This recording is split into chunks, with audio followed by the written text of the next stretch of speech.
We did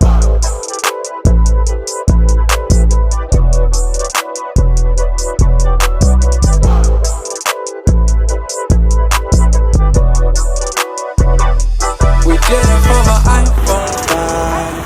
Yeah, baby, hit me up all night. See, lately I've been quite alright.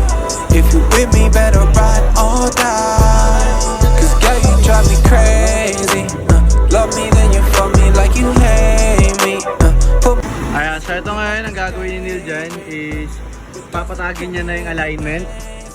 Kaya medyo madumi nga lang, pasensya na. Pero papatagin niya yan gamit yung laser na to.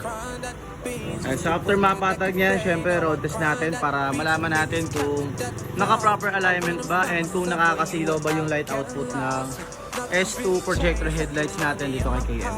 So yun, magandang gabi sa lahat. So again, this is JM from Pricey Mode. So flex ko lang yung naging final setup na Trailblazer natin ngayong araw. So naging setup na ito is S2 projector headlights natin na pang all-weather with DRL, and medyo natagalan siya kasi naka nut and bolt siya.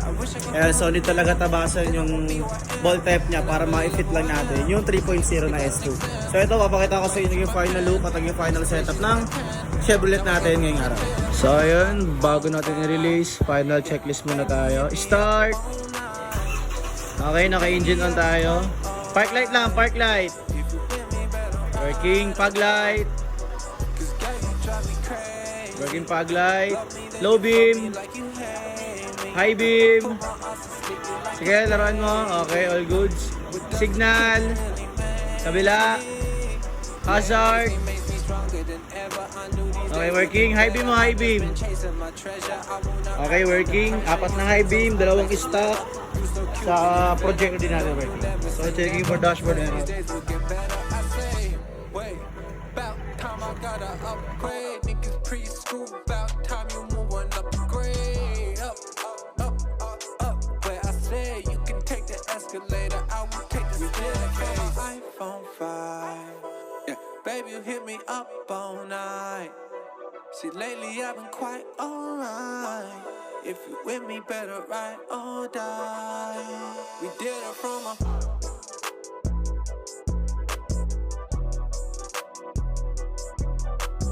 ayun, all-goods na nga yung Trailblazer natin, and na-road test na rin natin siya kanina. So nakita nyo naman yung naging final light output ng S2 projector headlights natin, and kahit na malakas, hindi pa rin tayo nakakasilaw sa mga kasalubong. Kaya sa may mga gusto ng ganong klaseng setup, ayan, pim na sa page namin, Crazy Modes. Bye bye.